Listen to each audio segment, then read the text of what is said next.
Welcome to ServiceNet Spotlight, where we will be talking about the people and programs of this multifaceted agency. I'm Amy Swisher. I'm the Vice President of Community Relations for ServiceNet, and our tagline is Innovative Mental Health and Human Services, with innovative being the operative word there. Today we're going to focus on the innovation engine that has driven ServiceNet from the start. Our guest today is Sue Stubbs, who is President and CEO of ServiceNet, and she has led the organization for more than 30 years. So we're going to do a little bit of traveling back in time and then bringing you up to the present. Sue, let's first travel back to 1980, which is when you came to what was not yet ServiceNet, but was the agency that would become ServiceNet.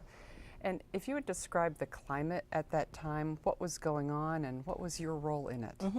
Well, the state hospital had just started downsizing. It was a couple of years prior to then that the consent decree, which was a class action court case, happened, and that was a class action suit that was filed by some family members of people that were patients at Northampton State Hospital, which was a huge psychiatric institution at the time. And they sued the Commonwealth of Massachusetts, and the basis of the lawsuit was that many of the people that were there really didn't want to be there, and they were there against their will.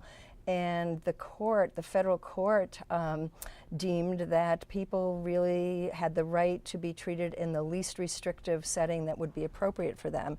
And for many of those people, and they called themselves inmates at the time, or the advocates did, for many of them, they were not in any way dangerous and didn't really have to be institutionalized. And so over the next several years, there was a plan whereby the hospital was downsizing its population and eventually closing its doors forever. And how many people were there At roughly? its heyday, Yeah. I don't know the exact number, but I understand it was in the thousands, maybe a few thousand. Wow. Yeah. By the time I remember by the time I got there, which was, as I said, a couple of years after the consent decree, they'd already started to downsize, and there were about, if I remember right, about 500 or so. And then over the next few years, there was the court mandated that a certain number of people were supposed to be transferred to community-based programs. So the Commonwealth of Massachusetts was actually required to allocate a certain amount of money every year to create community-based alternatives for the people that had been living in the state hospital. So Meaning group homes. Group homes and a variety of other services. It wasn't enough just to provide places for people to live, but they also needed clinical services, outpatient services, and in some cases day treatment where they could go during the day and receive treatment. So actually our founders of the organization that eventually became ServiceNet, they were advocates who had been involved in the whole movement that ended in the closing of the state hospital. And they were just an advocacy organization, but as the situation evolved and there were monies being allocated for community-based services, they were approached and asked if they would open some group homes, and some other organizations formed to provide the clinical services. So our roots were really in the residential side, specifically group homes for people that were leaving Northampton State Hospital. And so then you arrive in 1980, as you say, a couple of years after the decree. And how many people comprised the organization at that time? Our organization? And how many group homes? Yes. Yeah, well, when I got there, there were 3 group homes. One of them was large. We don't have group homes this large. We learned a lot by sort of trial and error back in the day. And one of our homes was for 12 people, which arguably was sort of a mini institution. And we kind of learned that that wasn't the most, that wasn't conducive to really being in the community because it was a mini institution. So we closed, actually, there was a bad story. That actually burned to the ground, but we didn't rebuild it. Instead, we moved those people into, thankfully no one was hurt, and we moved those people into smaller group homes. And now our group homes have a maximum of 5 people. So like a family? So they're like 4 family to 5 homes. people, sure. So our original mission was to provide group homes for people with serious mental illness, initially people who had been in the state hospital, and then it broadened over the years to, well, that's part of the story that we're going to talk about, but even within this population of people with serious mental illness, it's morphed into being more of a preventive, because we don't believe in institutionalizing people with serious mental illness, at least not long term, the way it happened back then. So a lot of people are not leaving an institution, but rather are in a group home instead of an institution as an alternative. And many of those people also, as we've learned over the years, can live in settings that are actually less restrictive even than a group home. Specifically, they can live on their own, either with roommates or with their own families, and receive outreach services or support services. So it's changed an enormous amount. A lot. Yeah. But you had there's a story you often tell, you always tell at our orientation, where there was another call that came. So we started out with people coming out of the state hospital, and then you had a call from what was then the Department of Mental Retardation, since renamed Department of Developmental Services. Yes. And what happened? Well, for several years, actually, after we were founded, our mission remained providing services to people with serious mental illness, but we broadened it to go beyond group homes, and we eventually merged with another organization that had outpatient services and day treatment services, so we had everything under one roof. But along the way, we were approached by the state, as you said, Department of Mental Retardation, which has since changed its name, to ask us if we would serve a person who was developmentally disabled, which we also call intellectual disability, and also had a mental health challenge. And she had been, she had engaged in several very dysfunctional behaviors that had gotten her locked up in both institutions and jail. Specifically, she had set some fires, and she had been acting out violently against some of the people that were taking care of her. And so the Department of Mental Retardation had kind of run out of options for her. There were several organizations at the time, and some of them still exist today, that specialize in services to people with intellectual disabilities.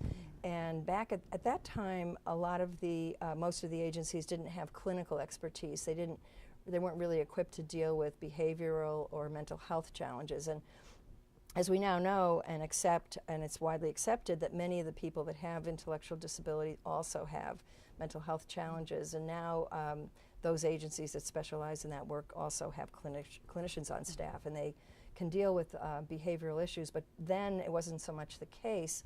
So they had run out of options, and the organizations that had her in their support programs or group homes had one by one kind of refused to take her back for good reason, because they really couldn't, they weren't equipped to deal with her behaviors.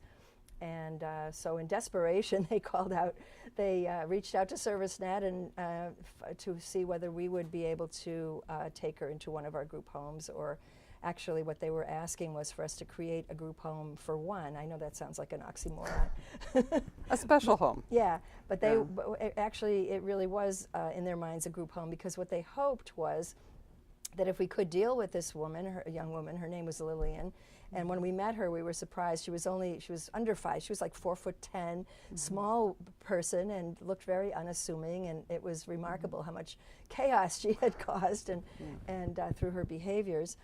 But their hope was that if we could manage her and treat her successfully in the group home, that others could move in as well. And they also had their eye on some other individuals that had behavioral issues, maybe not as severe as what Lillian was going through, but other people that might benefit from a more clinical approach than was available in the organizations specializing in DD work. And you had done, there had been a group of people who had gone after specific training in a model to work with Lillian. Yes, we didn't just automatically say yes. We did some thinking about it, and we knew it would represent a sort of departure from our original mission, which was to serve people with mental health challenges, although she did have mental health challenges.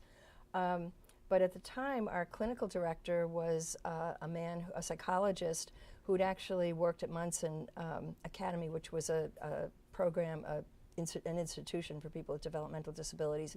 And he was trained in applied behavior analysis, which is a methodology for dealing with behavioral issues, and is specifically very successful in working with people who also have intellectual disabilities. And now all of the agencies that do provide group homes and other support programs for that population usually have people that can implement those interventions. But back then, not so much. And so Lillian came, she lived Long out, story short, lived out her life with us. Yes, right? and we hired a staff, and our clinical director Steve, he trained people, and they were prepared to work with her. And except for the first day, she went back to a hospital once for a very brief hospitalization. But and I think it was the first day or the first week, during the first few days that she was there, she did somehow get away from staff and got out near the street, and she was throwing rocks at passing cars. Luckily she didn't hit anyone, but quickly her symptoms really changed, and she really did respond to the treatment. She never really had the benefit of that treatment before. And she was doing so well that they did in fact place other people in the home with her. And she lived with us at ServiceNet for about 10 years. Unfortunately, she developed cancer at quite a young age, and she died in our home. But if you think about how different her life would have been had we not said yes, she could have died alone in an institution or even in jail. And instead, she was surrounded by people who really cared about her, and she had roommates that she had developed relationships with, and she had behind all of this violent behavior was a really good sense of humor, and she kept people smiling and laughing even up until the day she died. So, well, and a person whose potential was realized. Yeah. In a way that it could not have been otherwise. Yeah. That story always gets to me. I love it.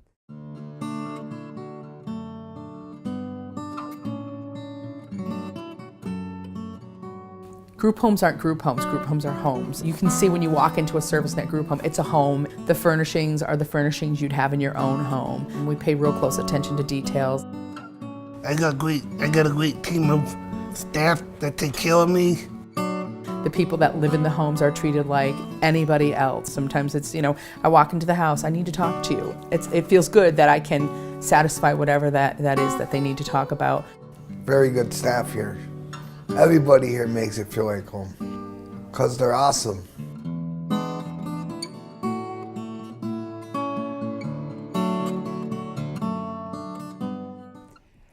So what impact did that decision to say yes to Lillian when others had said no, what impact has that had on the agency, not just then, but over time? Well, that particular decision actually had a huge impact, because what happened, as I mentioned, other people moved into the home with Lillian, and the Department of Mental Retardation saw how this transformed the lives of the people who moved in, who hadn't done well in other group homes.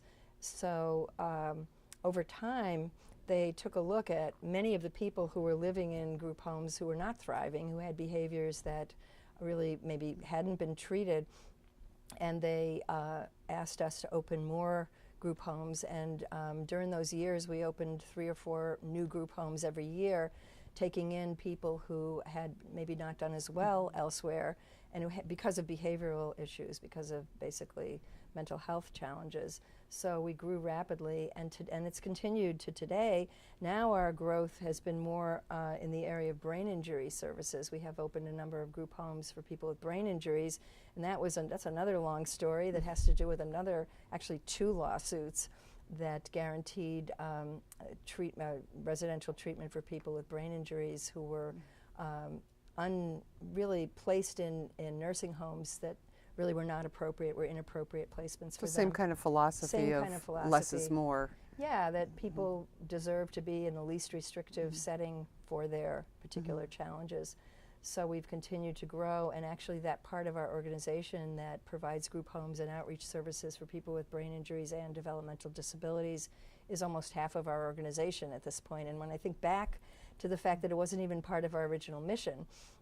It's quite remarkable. So it had a lasting impact not only on the agency and how it looks today, but on the lives of all those people who are thriving under our care. Well, so let's talk about this, because there's a philosophical piece here about saying yes when others may have said no, about leaping into territory that is unfamiliar to us, but we know we can learn. That is pretty pervasive throughout, and I said the innovation engine has been driving ServiceNet, and it's that let's try it, let's go find what we need to learn to take it to the next step. Talk about how that's continued over time in general throughout the agency. It's the word entrepreneur or entrepreneurship is not often used in describing a nonprofit. And I actually used to think that all nonprofits kind of had the same culture, because we're all in this work kind of for the same reasons. We want to make a difference, and when new people come in and we have orientation and we go around the table and people mention or talk about why they were attracted to come to work at ServiceNet, many of them say they want to work in a nonprofit. They want to work with people, they want to make a difference, and our grandiosity, we want to change the world. Sure. But what I've come to learn over the years is that not all nonprofits are created the same or create themselves the same, because it is a constant creating of ourselves, really. And we have a culture, for better or worse, of willingness to take a risk, wanting to jump in or step in where people need us and there isn't a service. So we've branched in many different directions over the years.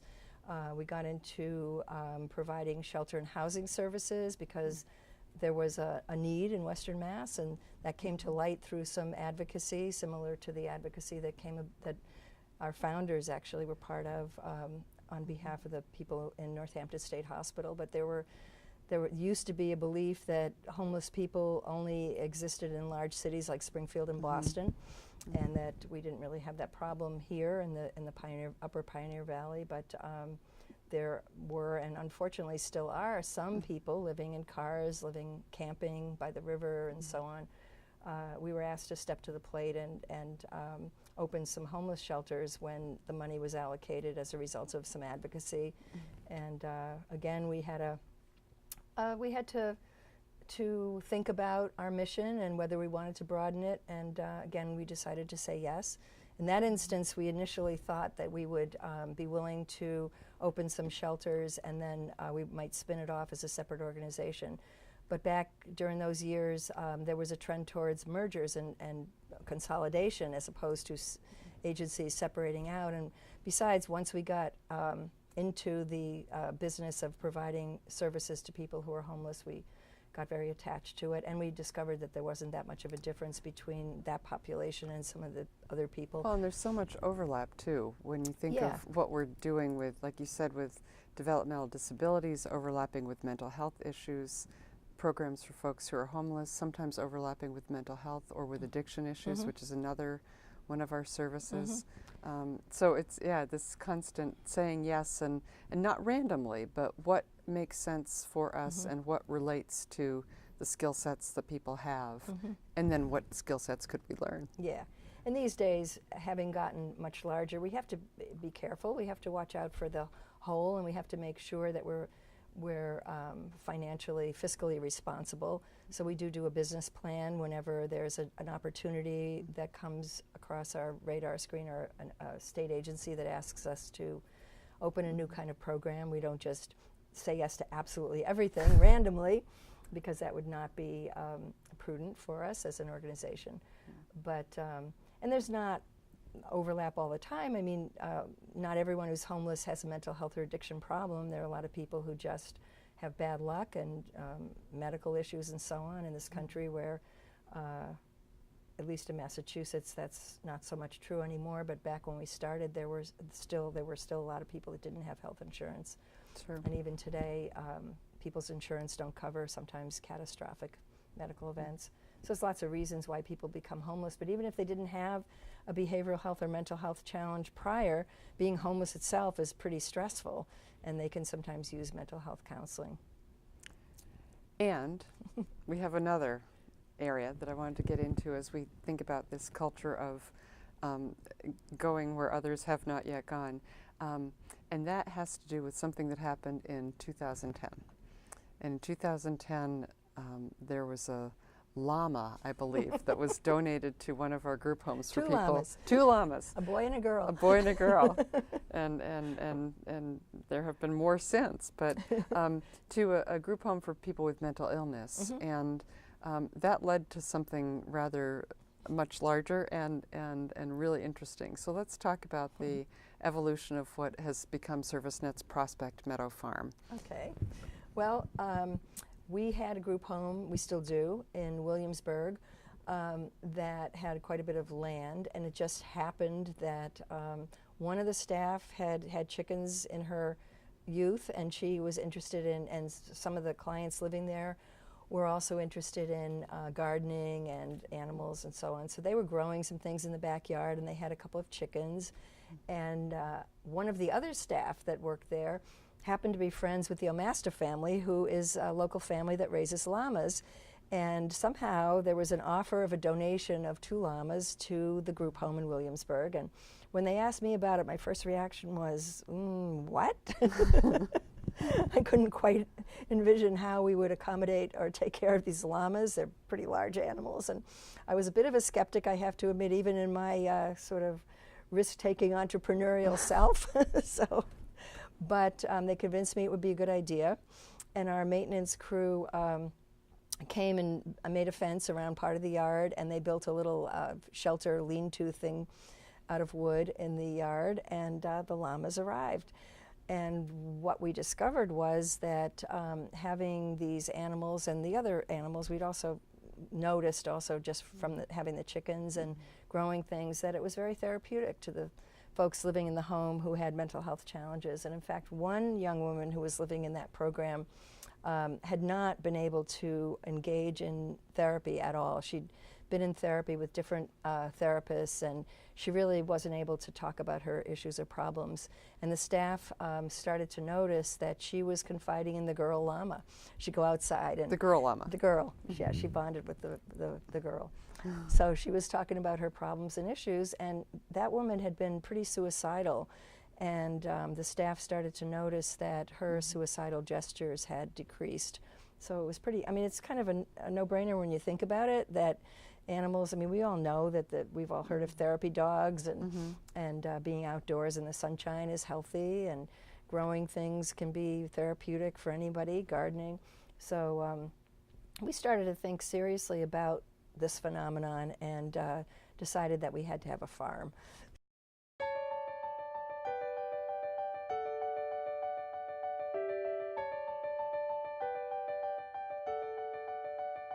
The vocational programs at ServiceNet assist people in finding meaningful jobs and really trying to experience everyday activity.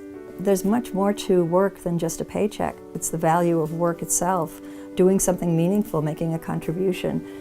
When people come to us, it may well be the first work experience they've ever had. At Prospect Meadow Farm, we offer a supported employment program, and that's for folks with developmental disabilities. We grow vegetables on 4 acres of our 11.5-acre property. We also have over 1,500 shiitake mushroom logs. We do landscaping, full-service landscaping. We also have a small catering company. So one day they might be caring for animals, or they might be at a conference center providing lunch to dozens of people. The best thing for Justin was that going to Prospect Meadow Farm gave him an identity. He just feels really fulfilled at the end of the day. You know, on a farm you can see things from the beginning to the end. And I think that means a lot for the folks that we serve. I learned how to be a leader, an innovator. You get to meet new people and interact with them. What I learned about this place is be responsible for your job. Our vocational services cover Franklin, Hampshire, and Berkshire counties. We tailor our services to the needs of the individuals that come to us. We start out by training them, and then we place them in jobs. We helped Lisa find a job at Berkshire Community College over 8 years ago. Lisa's the first person that I've worked with from ServiceNet, and it's been a wonderful experience. She's taken a complete ownership of the distributed dish area. Without her, it kind of all starts to just roll downhill. I love watching her inspire other people to work harder. I feel good about my job. I love my friends here. Without work, many of our folks would really struggle to find social connections. What's great about a work program like ours is that they get to build connections that can last. I feel great about myself. To make me happy here. To like my family's here. You're able to see that when you care about something and you take care of it, it grows. And we try to get our folks to understand that their life is the same way, that if they take care of themselves and they work hard, they're going to continue to grow. And growth is what we see every day in the people that we serve.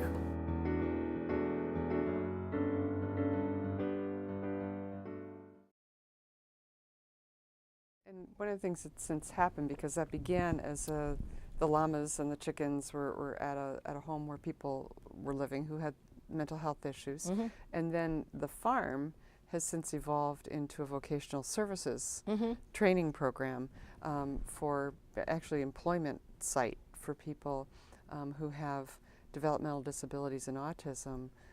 So really has changed and morphed. And was that, how did that happen? That's an example of when best laid plans or business plans make no sense, because we had an idea, and the idea was to take this contract that we had from the State Department of Mental Health that would support the farm, and we had the idea that we would also have many people, because it was a big project, would come during the day and work on it.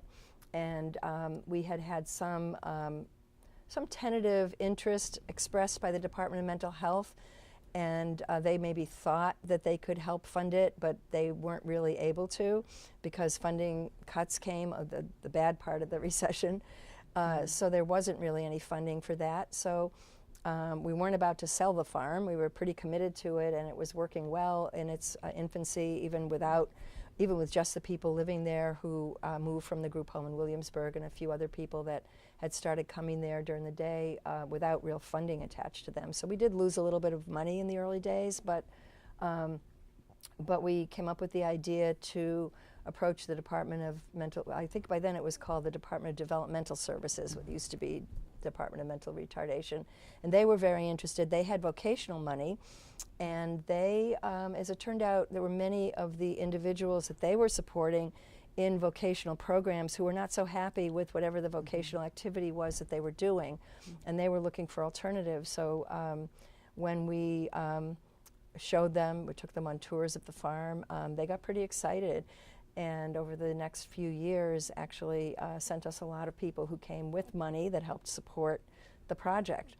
So today we have over 70 people that are involved, full-time or part-time, going to the farm. And it's just such an amazing place to visit, and as I have done several times, and we'll talk more about the farm in future programs, because I know we have a lot of stories there, but it's remarkable from a couple of folks or a few people at the group home in Williamsburg, now a program that serves 70 plus, and where they had a few chickens, they now have more than 1,000. Yes. And where they grew a few vegetables, they now have, I think it's 3,000 to 5,000 shiitake mushroom logs. Yeah, that's another story too. But the shiitake mushroom story is pretty dramatic.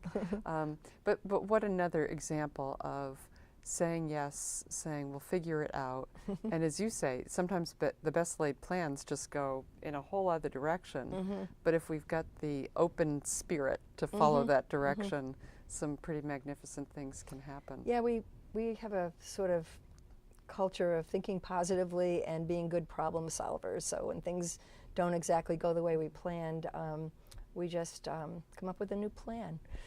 Come up with a new plan, we grow some more, we learn some more. Grow some mushrooms. And grow some mushrooms, and good things happen. Yeah. Well, thank you, Sue, so much for talking with us today and covering some ground to get the philosophy of ServiceNet illustrated in story. Really appreciate it. Well, my pleasure. Great.